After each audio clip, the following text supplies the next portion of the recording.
Hey, stop, don't scroll. I know your thumb wants to keep moving, but maybe your soul doesn't, because what you're about to hear isn't from me, it's from God, for you. You didn't just land on this video, it was placed in front of you on purpose. God saw you in the stress, in the silence, in the sadness you've hidden from everyone else. And he said, tell them I haven't left. I don't know what you're carrying today, but maybe you've been strong for too long. You've held back the tears, put on the smile, played your part, but behind closed doors, you've been breaking. Not because you're weak, but because life has been heavy, too heavy, and somewhere along the way, you started to believe you had to do it alone, but you don't. You were never meant to carry this alone. There's a verse, Matthew 11:28, where Jesus says, come to me, all who are weary and burdened, and I will give you rest. He wasn't talking to perfect people. He was talking to people just like you, tired, wounded, questioning everything. And if that's you, then this is your moment, because God is not mad at you. He's not disappointed. He's not keeping score. He's waiting for you to stop running, waiting for you to stop pretending, waiting for you to just collapse in his arms and say, I can't do this anymore. Because that's when he steps in. Not when you're strong, but when you're finally honest about being weak. I know the silence has been loud. You've been praying and waiting, and nothing. No sign, no open door, no voice from heaven. And you started wondering, is God even listening? Or worse, did he leave? But let me tell you something. God's silence is never absence. He's always doing more behind the scenes than you can see in front of you. What feels like delay is often divine protection. What feels like a closed door may just be God saying, I've got something better. And what feels like the end could be the beginning of a story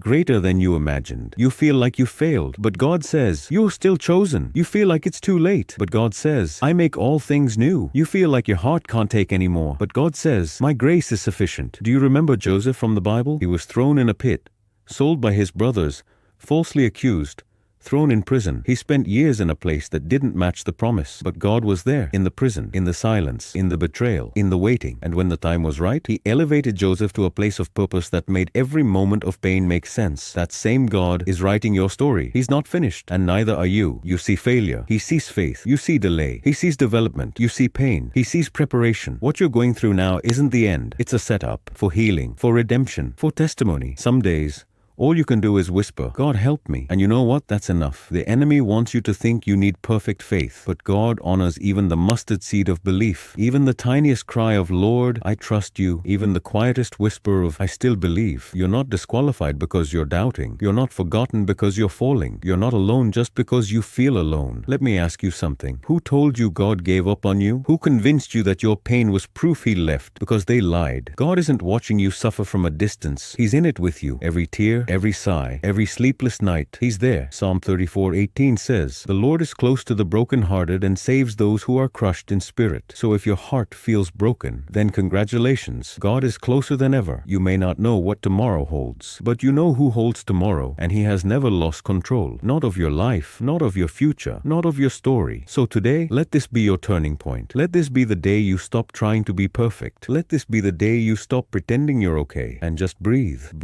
and believe again, because your story is not over. You are not too far gone. You are not beyond healing. You are not beyond purpose. There's a comeback written for you, a chapter you haven't read yet, a redemption arc that will leave people speechless, not because you're strong, but because God is faithful, and that's the difference. So hold on, wipe your tears, stand up in faith. Even if your legs are shaking, you made it